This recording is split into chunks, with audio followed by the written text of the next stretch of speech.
ጠዋት አይናችንን እንደገለጥን የምናየው የዓለም ወሬ ከሆነ ቀኑን በሙሉ መንፈሳችን ይረበሻል።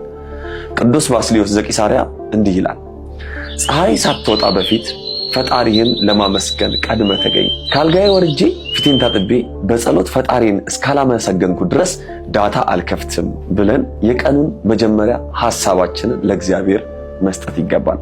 ያን ጊዜ ቀኑን በሙሉ የተቀደሰ ይሆንልናል። ነጥብ 2 ስልክህን የመማሪያ አውደ ምሕረት አድርገው። ስልካችንን ከማባከኛነት ወደ መማሪያነት መቀየር ነው። ሐዋርያው ቅዱስ ጳውሎስ ለቆላስይስ ሰዎች ሲጽፍ የክርስቶስ ቃል በሙላት ይኑርባችሁ ይላል። ስልካችን ላይ ያለው ይዘት በክርስቶስ ቃል ተሞልቷል ወይስ በከንቱ ወሬ? ቅዱስ ዮሐንስ አፈወርቅ ስለ መጽሐፍ ቅዱስ ንባብ ሲናገር የቅዱሳት መጽሐፍት ንባብ ከኃጢአት የሚጠብቅ ታላቅ ግንብ ነው ይላል። አሁኑኑ ስልክህን ፈትሽ። መንፈሳዊ ዕውቀትን፣ የቅዱሳንን ታሪክ፣ የምስጋና ዝማሬ የማይለቀው ቻናሎችን አትቀበል። ስልክህ ሲጮህ ወንጌል እንጂ ሐሜት እንዳይገባ አድርግ። ቤተክርስቲያንን በስልክ ይዘህ አትዞር። ሶስተኛው ነጥብ ዲጂታል ጾም ነው። ቤተክርስቲያን ከምግብ መከልከል ወይም ጾምን የምታስተምረው ስጋችንን ለነፍሳችን ለማስገዛት ነው። ዛሬ ደግሞ አይምሯችንን ከስክሮሊንግ ሱስ የምንታገስበት ጾም ያስፈልገናል። ገደብ በሌለው ሁኔታ ስልክ ላይ መፍጠጥ በሊቃውንቱ ቋንቋ ስንፍና ይባላል። ይህ ማለት መንፈሳዊ ዝለት ወይም መሰልቸት ማለት ነው። ትንቢተ ኢዩኤል ምዕራፍ 2 ቁጥር 12 ላይ አሁንም ይላል እግዚአብሔር በፍጹም ልባችሁ በጾምም ወደኔ ተመለሱ ይላል። ልክ ረቡዕና ዓርብን እንደምንጾመው ለስልካችንም የጾም ሰዓት ያስፈልገናል። ለምሳሌ ከምሽቱ 2 ሰዓት በኋላ ስልኬን አጠፋለሁ ወይም ስልክ አላነሳም አልነካም ማለት ይገባናል። በዛ ሰዓት ከመጽሐፍ ቅዱስ ጋር መወያየት ይገባል። ሱስን ካልገዛው ሱስ ይገዛል ይባላል።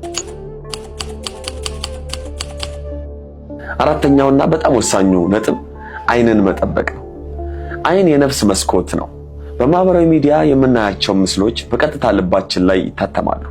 የዳዊት መዝሙር 101 ቁጥር 3 ላይ ንጉሥ ዳዊት በአይኔ ፊት ክፉ ነገርን አላኖርም ብሎ ቃል ኪዳን ገብቷል። የምናያቸው ቪዲዮዎች ለዝሙት፣ ለንዴት ወይም ለቅናት የሚያደርጉን ከሆነ እያበላሸን ያለነው ጊዜያችንን ብቻ ሳይሆን ቅድስናችንን ነው። የበረሃ አባቶች የአይን ጾም ከሆድ ጾም ይበልጣል ይላሉ። ምክንያቱም ያየነው ነገር ወደ ሐሳብነት፣ ሐሳቡ ደግሞ ወደ ተግባርነት ይቀየራልና። ይህንን ታሳቢ በማድረግ አንድን ቪዲዮ ወይም ፎቶ ከመክፈት በፊት ራስን ጠይቅ። ይህንን ምስል ማየቴ መንፈሳዊነቴን ያንጻል ወይስ ያረክሳል? መልሱ ያረክሳል ከሆነ እለፈው። አይንን ጠብቅ፣ ልብህ ይጠበቃልና። ለዛሬው መርሃ ግብራችን አምስተኛውና የመጨረሻው ነጥባችን ተጠቃሚ ብቻ አትሁን መስካሪም ሁን ይላል። ሐዋርያት ዓለምን በወንጌል የዞሩት በእግር ነበር። እኛ ዛሬ በእጃችን ባለው ስልክ ዓለምን መድረስ እንችላለን። ጌታችን በወንጌል መልካሙን ስራችሁን አይተው በሰማይ ያለውን አባታችሁን እንዲያከብሩ ብርሃናችሁ እንዲሁ በሰው ሁሉ ፊት ይብራ ይላል። የምትጽፈው ኮሜንት፣ ሼር የምታደርገው ቪዲዮ ስለ ክርስትና ምን ይናገራል? ክፉ ከመጻፍ ሰዎችን የሚያጽናና ቃል ጻፍ። ወንጌልን ሼር በማድረግ አጋራ። በቀን ቢያንስ አንድ መንፈሳዊ መልእክት፣ ጥቅስ ወይም መዝሙር ለጓደኞች ላክ። ማህበራዊ ሚዲያ የሰይጣን መፈንጫ ሳይሆን የወንጌል መረብ አድርገው። ወጣት ወንድሞቼና እህቶቼ ጊዜያችን ህይወታችን ነው።